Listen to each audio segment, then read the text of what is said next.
ومن سيئات أعمالنا من يهده الله فلا مضل له ومن يضلل فلا هادي له وأشهد أن لا إله إلا الله وحده لا شريك له وأشهد أن محمدا عبد الله ورسوله صلى الله عليه وعلى آله وصحبه وسلم تسليما. يا أيها الذين آمنوا اتقوا الله حق تقاته ولا تموتن إلا وأنتم مسلمون. يا أيها الناس اتقوا ربكم الذي خلقكم من نفس واحدة وخلق منها زوجها وبث منهما رجالا كثيرا ونساء واتقوا الله الذي تساءلون به والأرحام إن الله كان عليكم رقيبا. يا أيها الذين آمنوا اتقوا الله وقولوا قولا سديدا يصلح لكم أعمالكم ويغفر لكم ذنوبكم ومن يطع الله ورسوله فقد فاز فوزا عظيما. أما بعد فإن أصدق الحديث كتاب الله وخير الهدي هدي رسول الله صلى الله عليه وسلم وخير الهدي هدي رسول الله عليه الصلاة والسلام وشر الأمور محدثاتها وكل محدثة بدعة وكل بدعة ضلالة وكل ضلالة في النار. Indeed, all praises are for Allah subhanahu wa ta'ala, who mentions beautiful names and perfect attributes. We ask His help. We ask His aid and assistance.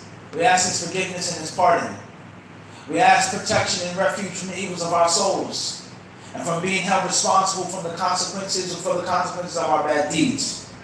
Those who are misguided is because Allah Azza wa Jalla chose not to favor them. And those who are guided is because Allah, the Mighty and Most High, chose to favor them. I've been witnessing and I testify that Allah alone without partner is the only true God. It's the only one God. It's the only deity of worship that is actually deserving of worship, that is actually a God. And the things that they call upon besides Allah and invoke besides Allah are deficient, they're lacking, they're not perfect, they're not strong, they created nothing, rather they themselves were created. They are not ever living and everlasting, rather they came and they went. That's why they call them spirits, because they no longer exist. They are not ever living, they are not al-hayy al-qayyum. They are ever living, Allah Azza wa Jalla, alone without partner. And I will witness and I testify that Muhammad, the son of Abdullah, may his name be mentioned and extolled. May his name be given the necessary respect that it deserves in this universe among human beings and jinn. Muhammad sallallahu alayhi wa alihi wa sallam is his messenger, his prophet, his apostle, the deliverer of that mighty and that weighty task. And at the same time, he was a servant of Allah. He wasn't someone who was beyond the rules. He wasn't above Allah's legislation. Rather, he, the greatest thing and the most proud thing that he could say and boast about is that he was a servant. Honored to serve and honored to fulfill one's duty. May Allah Azza wa Jalla be pleased with his wives. May he be pleased with his children. May he be pleased with his family members and relatives. And may he be pleased with his companions, his followers, all of those who accepted the message of Islam and who gave what they could give and fought the best way they could fight and spread and taught the deen of Islam to all corners of this earth. To proceed, Allah Azza wa Jalla, He commands you with His taqwa. You who believe, fear Allah, haqqa tuqatihi, as Abdullah ibn Mas'ud radiallahu ta'ala anhu said. For Allah Azza wa Jalla an yuta'a fala yu'sa, wa an yudhkara fala yunsa, wa an yushkara fala yukfar. Haqqa taqwa, the true way of fearing Allah, the way that Allah Azza wa Jalla deserves. Haqqa tuqatihi, He says for three things to be fulfilled. Number one, an yuta'a fala yu'sa. It's for Allah to be obeyed and followed and never disobeyed. Wa an yudhkara fala yunsa, and for Allah Azza wa Jalla to be remembered and never forgotten. Not like the Prophet ﷺ says about the vices of alcohol and the consequences of drinking and becoming drunk. And he says, مُدْمِنُ خَمْرٍ كَعَابِدِ وَثَنٍ. He says the drunkard, the alcoholic, is like an idol worshiper. It's like someone who makes shirk akbar. And that's because the drunkard, when he gets drunk, he forgets Allah. He doesn't know Allah subhanahu wa ta'ala. If he wanted to, he can't. And that's not like any other sin. A thief may steal. He feels regretful, remorseful. A person may steal with an interpretation, ta'wil, like Robin Hood. I'm stealing from the rich, giving to the poor. I'm doing it for the sake of Islam. I have to steal. It's a necessity. A person may make zina, and he feels bad, but his lusts, his base desires overpower him, overtake him at that time. I don't have enough self-control, but I know it's bad. But the drunkard may become so drunk in which he can't even think about Allah. He's drunk. His mental facility, his thinking isn't there at that time. Different levels of drunkenness. But if he becomes really, really drunk, he may not even know who Allah is. He may not have the ability to realize who Allah is. So that's like the idol worshiper. And once your time comes, and once his heart is totally and absolutely connected to other than Allah subhanahu wa ta'ala. So for Allah to be remembered and never ever forgotten. Last but not least, Ibn Mas'ud radiallahu anhu says, وَأَنْ يُشْكَرَ فَلَا يُكْفَرْ. And for Allah Azza wa Jal to be thanked, and for one never to be ungrateful to Allah subhanahu wa ta'ala. No matter how big, how small you may think the blessing is. No matter how much you may scorn the blessing, be grateful for what Allah Azza wa Jal has given you. And do not look down, as the Prophet gives us tremendous wisdom for the mental health of the Muslim and the sound mental state of the Muslim. Do not look at those who are above you. Look at those who are beneath you. Because when you look at those who are above you, you complain. You become ungrateful. And you think that the grass is greener on the other side. Look what he has. Look what she has. Look what they have. That's where I should be. That is what I should have. That is what should I have achieved and accomplished at this point in my life. And the same applies to seeking knowledge. What they do in this country, in this city, this university, is in your business. You study. You apply yourself. You don't worry about what they're doing. You don't look at those who are above you, but look at those who are beneath you. فَذَلِكَ أَجْدَرُ أَلَّا يَزْدَرَ أَحَدُكُمْ نِعْمَةُ اللَّهِ عَلَيْهِ أَوْ كَمَا قَالَ عَلَيْهِ الصَّلَاةُ وَالسَّلَامُ. He says, because that is easier for one to appreciate Allah's blessings. Aspiring to be a better Muslim, that's clear. Aspiring to have more knowledge, that's clear. But scorning Allah's blessings and focusing on others and thinking that it's always better for the next man, it will make you ungrateful to Allah subhanahu wa ta'ala. So Ibn Mas'ud said these three things are haqqa tuqatihi. This is the true taqwa of Allah Azza wa Jalla. And look how simple and how clear it is. Obey Allah, don't disobey Him. Remember Allah, never forget Him. Be grateful to Allah subhanahu wa ta'ala. And never manifest ungratefulness. Never bite the hand that feeds you, they say. Never bite the hand that feeds you. Be appreciative for everything that you get. And everything that is sent your way because it isn't promised. So this is what a taqwa is. And from the virtues of a taqwa and the fruits, the right splendid fruits that you can pick and pluck with regards to a taqwa, is what Allah Azza wa Jalla says in His glorious book. وَمَنْ يَتَّقِ اللَّهَ يَجْعَلْ لَهُ مَخْرَجًا. He who fears Allah, Allah will make a way out for him. وَمَنْ يَتَّقِ اللَّهَ يَجْعَلْ لَهُ مَخْرَجًا. He will give him a flight square in which you think you're in checkmate.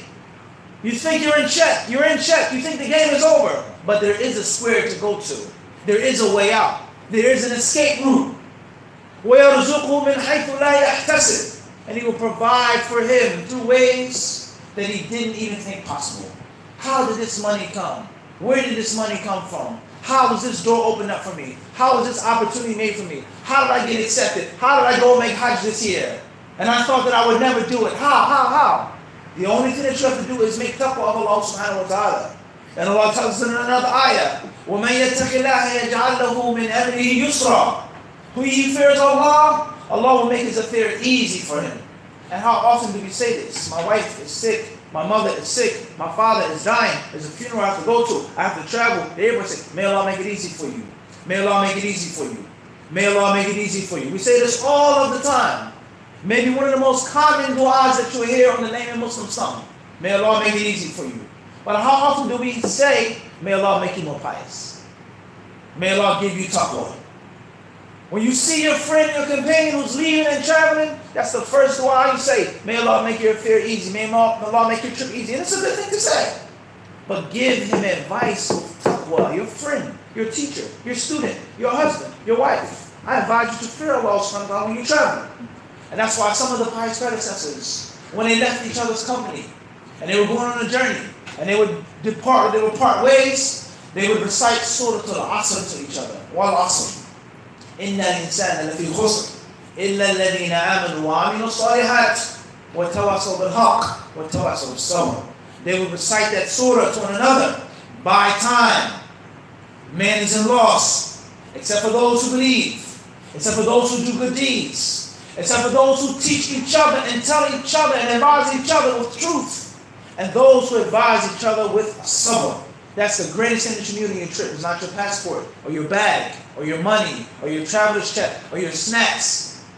But it's taqwa and sabr. Be patient. There are those who suffered more than what you want to suffer. There are those who struggle more than what you want to struggle. That's the greatest thing. And if the slave achieves taqwa of Allah Azza wa Jal, his affairs will become easy. His household will be manageable. His workplace will be manageable. His health will be manageable. Everything will become easy if you have taqwa of Allah subhanahu wa ta'ala. Because Allah, the mighty and sublime, He is the controller of these slaves and these servants. This non-Muslim, this wicked Muslim, Allah controls them. Their hearts are in His hands subhanahu wa ta'ala. And if He's for you, then who can be against you? إِن يَنْصُرْكُمُ اللَّهُ فَلَا غَالِبَ لَكُمْ. Allah says, and if Allah supports you, if Allah gives you victory, فَلَا غَالِبَ لَكُمْ, then there's no one that can defeat you. No one can defeat you if Allah Azza wa Jalla is on your side. But how can Allah be on your side if you don't fear Him, if you don't obey Him, if you don't thank Him, if you don't remain in His dhikr? How can Allah Azza wa Jalla support you? And your voice is unknown to the heavens. The angels don't know your voice. The Prophet alayhi salatu wasalam, he told Abdullah ibn Abbas radiyallahu ta'ala anhuma, ta'arraf ila Allahi fi al-rakha ya'rifka fi shiddah. He says, become familiar with Allah in good times, and Allah will be more than familiar with you in bad times. Get to know Allah when things are going smooth, and Allah will know you when things aren't so smooth. Make dua to Allah. Make dhikr to Allah. Worship and obey Allah when things are good, when you're strong. Because when you become weak or sick, or you become under the jackboot of an oppressor, what good is your dua? Oh Allah, help me. You cry out, but your voice is unknown. As it states in the narration, and the narration is not authentic, but is a profound narration, that when the believer makes dua to Allah Azza wa Jalla, Allah says to His angels, don't give my servant what he asks for. Do not answer his dua, because I love to hear my servant's voice. And when the wicked slave, the kafir and the fajr and the munafiq, when they call unto Allah, Allah Azza wa Jalla says to the angels, give him what he wants, because I detest hearing his voice. I don't want to hear him call upon me, because he only knows me for a favor. A fair weather friend. Now, someone that calls you only when they need something. 364 days out of the year, you would never see this person's call on your phone. But that one day, I need a favor. I need some money. I need you to do this for me. Do you feel like picking up the phone? Do you want to answer the phone? And if you do pick up the phone, you want to go out your way to give him the money, your cousin or your nephew? You don't know me unless you beg me for money, unless you need me to go beat somebody up. That's it. Other than that, how you doing? What's going on? How are you? Let's have lunch. Nothing.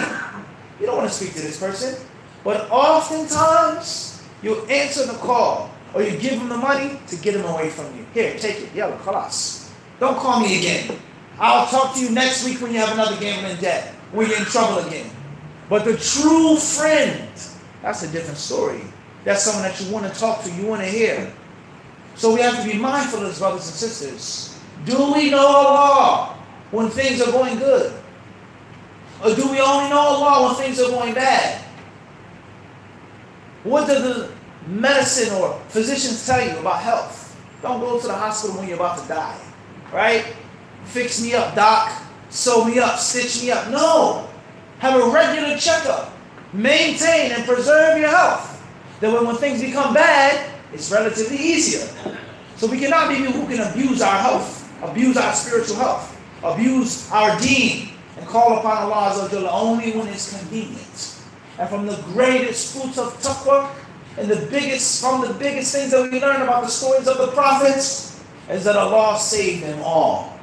He saved them all when they called out to Him, because He knew their voices. They were familiar with Allah subhanahu wa ta'ala when they didn't have to be. And Allah Azza wa Jalla, He was friendly with them, kind with them, merciful with them when they needed Him to be.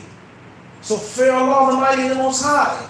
And perhaps Allah Azza wa Jalla will give you an escape from your difficulties. Fear Allah the Mighty and the Most High. And perhaps Allah will make things easy for you. Even if the sickness doesn't go away. Even if the problem doesn't go away. But it will become manageable. And you'll realize purpose. And inshallah ta'ala, you will taste the sweetness of ibadah. The sweetness of worship and the sweetness of faith. A faith that is so sweet. ثلاث من كن فيه وجد بهن حلاوة الإيمان. As Anas radiallahu anhu narrates in the Sahih. 3 things if you have, you will experience the sweetness of faith. 3 things if you have these 3 characteristics. And if you taste sweetness, then there's never ever any bitterness.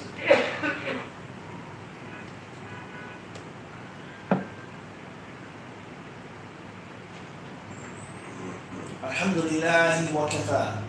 وصلاة الله وسلامه على عباده الذين اصطفى. أما بعد. قال الإمام مسلم رحمه الله في المسند الصحيح: حدثنا أبو بكر بن أبي شيبة قال حدثنا أبو معاوية ووكيع عن الأعمش وحدثنا يحيى بن يحيى واللفظ له قال أخبرنا أبو معاوية عن الأعمش عن إبراهيم عن عبد الرحمن بن يزيد عن سلمان قال قيل له: لقد علمكم نبيكم كل شيء حتى القراءة. قال فقال: أجل، لقد نهانا أن نستقبل القبلة لغاية أو بول، أو أن نستنجي باليمين، أو أن نستنجي بأقل من 3 أحجار، أو أن نستنجي برجيع أو بعظم، أو كما قال عليه الصلاة والسلام. Imam Muslim rahimahullah, he has collected in his authentic book the narration of Salman al-Farisi radiallahu ta'ala anhu. And Salman, whose story is known to you all, whose legacy and history is known to you all, the Persian al-Farisi, the man who left his home, the boy who disobeyed his father just to worship Allah alone without partner, the one who went against the commands of his blood for that man Muhammad alayhi salatu wasalam, who was lied to and cheated and tricked and enslaved until he saw the man whom he knew was truthful. Salman radiallahu anhu, he tells us a story in this authentic hadith, not about what the Prophet says, but what a non-Muslim said. Not a Muslim, an average Muslim, let alone a prophet, but a Kafir. And another version of Sahih Muslim, it says, that the polytheists of Medina, the idol worshippers, the idolaters, one day they said to us, and one narration says, it was said to him, whether it was a Jewish man or a polytheist man, what's important is he wasn't a Muslim. He narrates what this non-Muslim person said to Salman and to the companions. He said, قَدْ عَلَّمَكُمْ نَبِيُّكُمْ كُلَّ شَيْءٍ حَتَّى الْقِرَاءَةِ. Your prophet has taught you everything.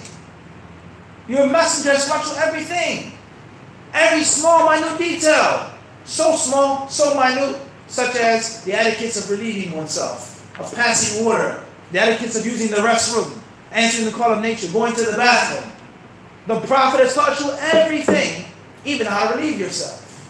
Salman radiallahu ta'ala, he said, Ajal. He says, yes, that's right. You got it right. This is one thing that you do understand. And this is one time what you do have it right. He has taught us everything, such as the following. لَقَدْ نَهَانَا أَن نَسْتَقْبِلَ الْقِبْلَةَ لِغَائِةٍ أَوْ بَوْلٍ. He has forbade us from turning towards the direction of the Qibla, facing Mecca when we urinate or when we defecate. He's prohibited us from doing this. Don't do this. And it doesn't specify inside of a building, outside of a building. It doesn't specify. Do not face the Qibla when you use the restroom. Oh, he says, and he also has forbade us, and nastanjiya bil yamin, is to use our right hands to wipe ourselves. To use our right hands to make al-istinja. And he's also forbade us, oh, and nastanjiya bi aqalla min thalathati ahjar, from using less than 3 stones when there is stool. Don't use less than 3 stones to wipe yourself and clean your bottom. Oh, and nastanjiya bi raji'in or bi azmin. And he has forbade us from using other material for wiping ourselves, such as bones and such as animal dung. Salman radiallahu anhu, in this tremendous hadith, something was said to him, and he made a reply. This man, this mushrik, this Jew, this non-Muslim, he says, قَدْ عَلَّمَكُمْ نَبِيُّكُمْ كُلَّ شَيْءٍ. Your prophet has taught you everything. So the question is, brothers and sisters in Islam, how did the non-Muslim know that the Prophet taught the Sahaba everything? How did he know that Islam was perfect, was complete? It was a complete circle. How did he know this? Did he sit with the Prophet ﷺ? Was he a memorizer of the Quran? Was he a scribe of the revelation? Was he in the inner council of the Prophet? How did he know? Except that the companions manifested it. Except that the companions were walking, talking, living examples of Islam. Except that the Sahaba translated the Prophet's deeds or his words into physical deeds. So that non-Muslim who wasn't a Muslim, did he die upon kufr? Did he accept Islam? Allah knows best. But at that time, he had some type of wisdom. And he had some type of insight. And he could see that Islam not only came to Medina, but Islam was strong in Medina. How does he know? Because of the Sahaba. There's no way that you can walk and talk and eat and drink and behave like this unless your prophet has taught you. Because before the coming of Muhammad, before the epic of this man, you were just like how I am. You worshipped idols. You followed your forefathers. It was tribe and ancestry and lineage. It wasn't guidance. But now you're different. You've changed. And that change can only come from knowledge. So the non-Muslim man, he himself observed and realized this major phenomena that the Prophet ﷺ taught the companions every single thing. What did Salman radiallahu anhu say?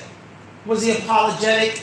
Well, he taught us some things, Islam means peace, You don't really have to do it. You don't really have to be a Muslim, It's optional. You don't have to, I was raised as a Muslim, but, my family's a Muslim, but, Did he say this to the non-Muslim man? What we would say in a cab, or in the airport, or in an office building, is what we would say. Are you a Muslim? Are you Arab? Are you from overseas? What's your religion? Is your name Muhammad or Mo? What we would say. Salman radiallahu anhu, he took pride. He took honor. He was happy. And he boasted in that name of Allah Azza wa Jalla. Ajab. He says, that's right. Yes. He has taught us everything. Where is the Muslim pride today? In which there are people who change their gender. And they walk down the street with their heads high. There are people who do all types of things that their human bodies are not made to do. Let's not talk about religion. Let's not talk about what's moral or immoral. Your body is not made for this. And the proof is your body. They have no shame. Rather, they say pride. And you drive past a stadium, a hockey stadium, a football stadium, a basketball stadium, and there's a rainbow flag. What does the rainbow flag have to do with sports? You go past a government building, there's a rainbow flag. Everywhere you look, there's a rainbow flag. Every cartoon, every movie, every time you look up, there's a rainbow flag. They hold their heads high, they're proud. And we as Muslims, we may put our heads down, and we don't want to be associated as Muslims. Whether it pertains to dress, how we speak, how we talk, how we do business, we're ashamed to be Muslims. We have no Islamic pride, no sense of Islamic identity. Rather, we wish to legitimize this weakness. There's no such thing as Islamic dress. There's no such thing as Islamic clothes. It's just cultural clothes. Legitimize it. You don't have to cover your face. You don't have to cover your hands. You don't have to do this. You don't have to say that. It's not obligatory. It's not from the Sunnah. It's culture. Okay? Everything's culture. What remains of the religion? Because you want to fit in. You don't want to be pointed out. You don't want to be noticed. You don't want to be singled out. You don't want to be victimized. You're afraid to be a Muslim. You have no pride in Islam. And that wasn't said now over the law. He says, Ajal. Yes, that's right. He has taught us everything. So the question is, brothers and sisters, the topic of my khutbah is not about the etiquettes of using the bathroom, which is important, and which the Muslim must know, because everyone has to use the bathroom. Everyone likes to eat, and when you eat, you have to use the bathroom. Everyone likes and enjoys to sleep. When you sleep, you have to use the bathroom. That's not the topic of my khutbah. But the point is, brothers and sisters, is that if the Prophet ﷺ taught the companions how to clean themselves, how to wipe themselves, how to be sanitary, then what do you think he taught them about how to believe in Allah, and how to pray, how to worship, how to behave, how to conduct themselves? What does Islam say about the affairs of state, issues of politics? There's no politics in Islam, they say. There's no such thing as Islamic politics. That's politics, and then it's religion, they say. They don't even realize that they're following the kuffar. You don't even realize that you're blindly following your masters from the non-Muslims who separated church and state. And for hundreds of years, if not thousands of years, all human beings had church and state as one entity. You're following the non-Muslims who want this secular, nominal understanding of religion. There's deen and then there's politics. No, it's one thing. Allah has clarified these things. How many prayers are there? When do we make hajj? When do we make zakat? Allah has clarified these things. What we eat, what we drink. Everything that we do with our money. There's nothing in the deen of Islam that the Prophet ﷺ did not teach and did not explain and did not make a physical example thereof. And this is why some scholars of Islam, such as Shaykh al-Islam ibn Taymiyyah rahimahullah the Great, he says the correct view is that the Prophet ﷺ died and he made the entire tafsir of the Quran al-Kareem. There is no, this is what the Prophet said about this verse, and the rest comes from Ibn Mas'ud, and the rest comes from Ibn Abbas or Zayd ibn Thabit. The Prophet gave the entire tafsir of the Quran from beginning to end. How is this, you may say? When I open tafsir Ibn Kathir, I don't see a hadith about every ayah. Ibn Jarir doesn't quote the Prophet for every verse. Ibn Taymiyyah says the Prophet taught the entire Quran word for word. And that is either by statement or by action. قَدْ عَلَّمَكُمْ نَبِيُّكُمْ كُلَّ شَيْءٍ حَتَّى قِرَاءً. Your Prophet has taught you everything, even the smallest, most minute detail of which people are shy, afraid, and embarrassed to talk about using the bathroom. And Salman, he confirmed the observation of this mushrik. He said, yes, that's right. اليوم أكملت لكم دينكم وأتممت عليكم نعمتي ورضيت لكم الإسلام دينا. On this day, I perfected for you and completed for you your religion. And my favor upon you, khalas. Nothing else can be done. It's finished. Atmamtu. It's tamam. It's tamma. My favor upon you is complete. And I have chosen Islam as your way of life. I have chosen Islam as your way of death. I.e., you be pleased with it yourself. If Allah is pleased with it, why are you displeased? If Allah is happy with it, why are you unhappy with the religion of Islam? So we ask Allah subhanahu wa ta'ala by His beautiful names and perfect attributes to make us of those whose hearts are still alive. We ask Allah to make us of those whose ears are not jammed shut. We ask Allah subhanahu wa ta'ala to make us of those whose eyes are wide awake and not closed. وآخر دعوانا عن الحمد لله رب العالمين.